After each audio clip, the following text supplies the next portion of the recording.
Bom dia, boa tarde, boa noite, galera. Sejam bem-vindos ao canal QAB. E hoje nós iremos continuar os nossos exercícios dentro da psicologia. Ponto importante, antes de começarmos a aula de hoje, é que nós iniciaremos, a partir da próxima aula, uma nova fase dentro da psicologia, que é a fase das escolas. Então é muito importante você já ter fixado todo o conteúdo que foi passado, porque na próxima aula a gente já vai começar as teorias clássicas da psicologia, behaviorismo, gestalt, etc, etc. Então a gente vai começar a entrar dentro das escolas de psicologia, tá ok? Então, sem mais delongas, vamos falar sobre este carinha, o início da escola analítica ou escola experimental. Um grande passo, esse aqui foi um grande passo para a psicologia, tá ok? Porque aqui ela saiu da psicofísica e se tornou uma ciência autônoma. Então vamos lá. A abordagem dedutiva e matemática da ciência era privilegiada na França e na Inglaterra, enquanto a Alemanha, com sua ênfase na coleta conscienciosa e detalhada dos fatos observáveis, tinha adotado uma abordagem classificatória ou indutiva. Ponto interessante. Aqui,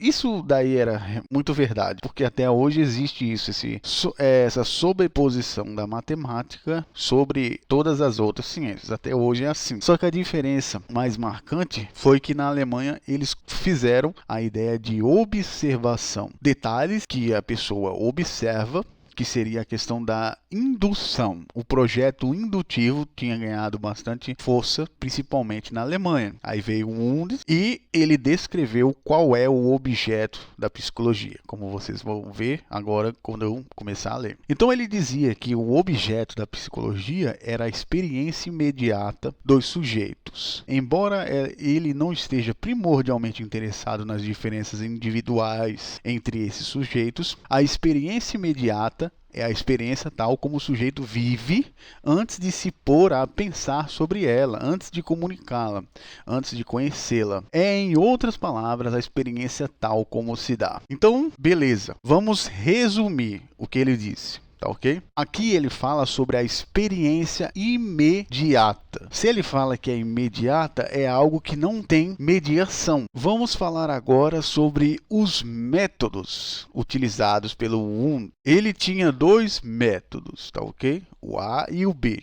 Vamos falar cada um deles. Então, a primeira coisa, quando se diz que ele não reduzia a tarefa da psicologia a só descrever a experiência subjetiva, ele também pretende pesquisar os processos da psique. E qual é a relação entre esse processo da psique e qual é a força? Lembra lá do vídeo que eu falei de Newton? Agora você vai se lembrar do que eu falei para vocês no vídeo de Newton. Ele quer saber a força que existe no processo através das condições físicas do ambiente e das condições fisiológicas dos organismos, sendo neurônios e também os hormônios. Então a relação aqui é ele quer descobrir qual é a ligação e qual é a força dessa ligação. Para isso, ele quer controlar no laboratório todos esses detalhes, para saber como é que funciona o que ele chama de vida mental, o processo elementar da vida mental. Continuando, aí nós vamos para a parte B. Por meio da análise dos fenômenos culturais, como a linguagem, os sistemas religiosos, os mitos, manifesta-se os processos superiores da vida mental, como o pensamento, a imaginação, etc. Aí aqui se ele diz que existem processos inferiores e superiores, vamos analisar, tá ok? Então, o fenômeno cultural, ele é tido como um processo superior à vida mental em sua manifestação, porque isso é uma manifestação do pensamento e da imaginação da vida mental. É isso que o Wundt ele queria dizer nessa parte B. Então, ele analisa a fisiologia do ser humano, ele analisa as condições do ambiente E depois também, ou conjuntamente, ele analisa os fenômenos culturais, que ele acredita que sejam manifestações da vida mental, que não é nada mais do que a observação do fenômeno. Se a gente for simplificar tudo o que ele está dizendo aqui. Então, a psicologia social não usa o método experimental, mas os métodos comparativos da antropologia e da filologia. E seu objetivo é a investigação dos processos de síntese para que o mundo e a experiência imediata não é nenhuma coisa desorganizada, nem uma mera combinação mecânica de elementos. Então, a gente vê que o método do Wundt, ele vai muito além do próprio nome, a escola experimental, porque ele tem dois métodos. Ele utiliza-se um método experimental para a questão fisiológica e também para questões que dá para você experimentar dentro do laboratório, etc. E também vai para o lado de método comparativo, que é um método próprio da filologia e da antropologia, que trabalham em questão de processos de síntese. Não há como experimentar a cultura, botar um processo experimental, mas existe um processo comparativo. E é assim que ele deixa a experiência imediata, não como uma coisa que é totalmente desorganizada, mas também não é algo extremamente mecânico. E é como ele diz aqui no final, a experiência imediata é um resultado de processos de uma síntese criativa. Quando ele fala síntese, a gente vê que é a mesma coisa de Hegel. Tese, antítese, cria uma síntese. Então, as ideias contrárias e as ideias a favor criam um conglomerado criativo, vamos dizer assim. Aqui ele está falando exatamente sobre a questão da memória. Não só a memória, mas só que a imaginação, a subjetividade manifestada como vontade. E aqui a gente tem um ponto mais forte do Wundt, porque ele reconhecia a existência de uma causalidade psíquica, que é o livre-arbítrio, galera. É foda, cara. Não tem para onde você correr. Você pode continuar sendo infantil, cara.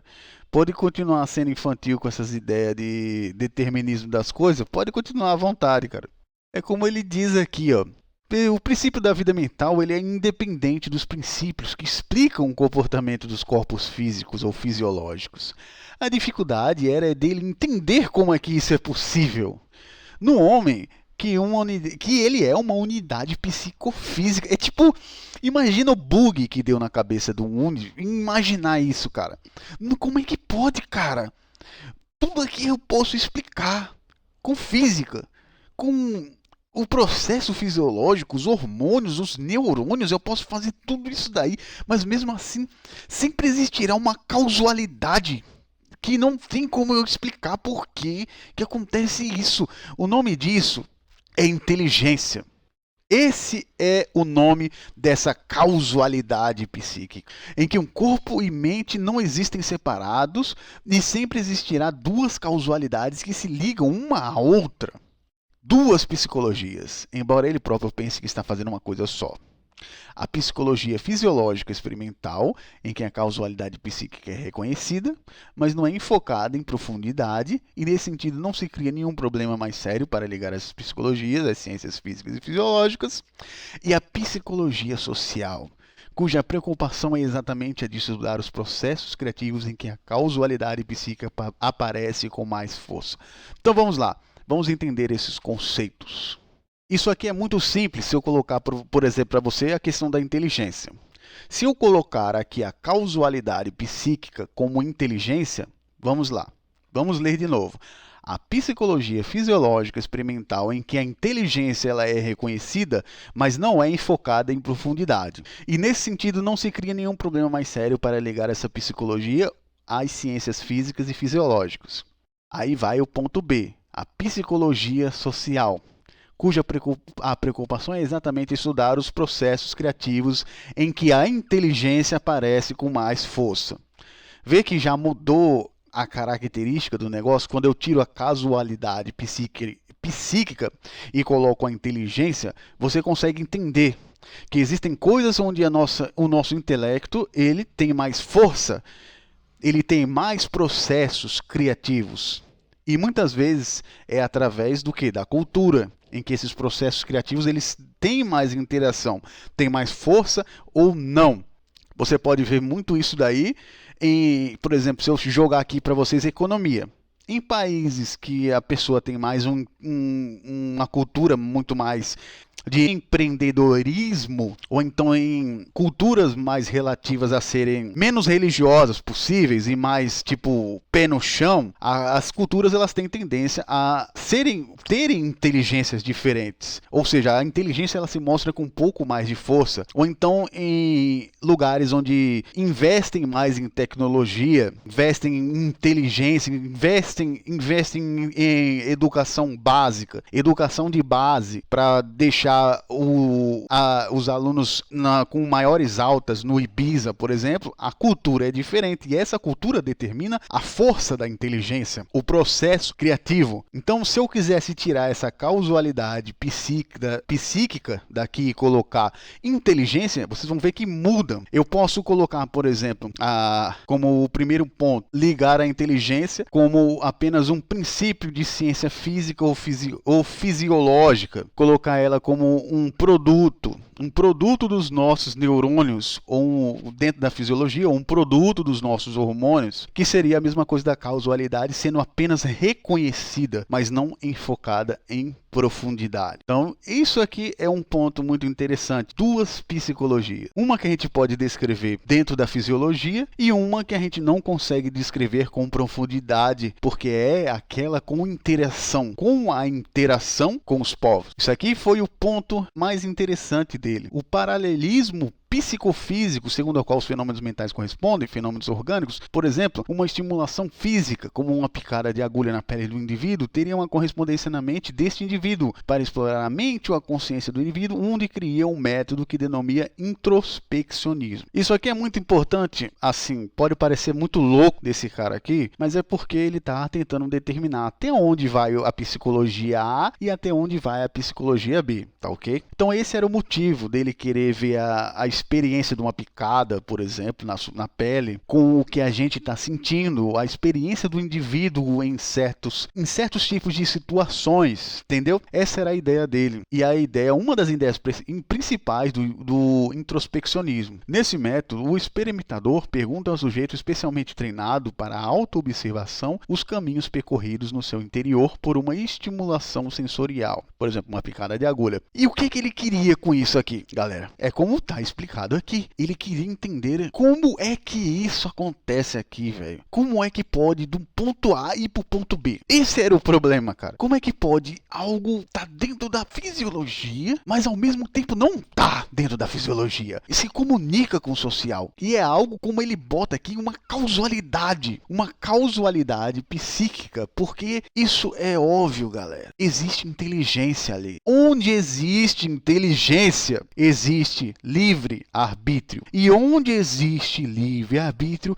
existe experiência. E onde existe experiência, existe individualidade. E onde existe individualidade, existe causalidade. Simples assim. É uma coisa que leva a outra. Mas tudo isso tem uma origem no ser humano ter inteligência. Simples assim. Não tem nada de religiosidade em cima disso daqui. Nada. Mas é simplesmente princípios básicos de observação do ser humano, cacete. E por hoje é só, galera. Espero que vocês tenham gostado do vídeo de hoje e até a próxima.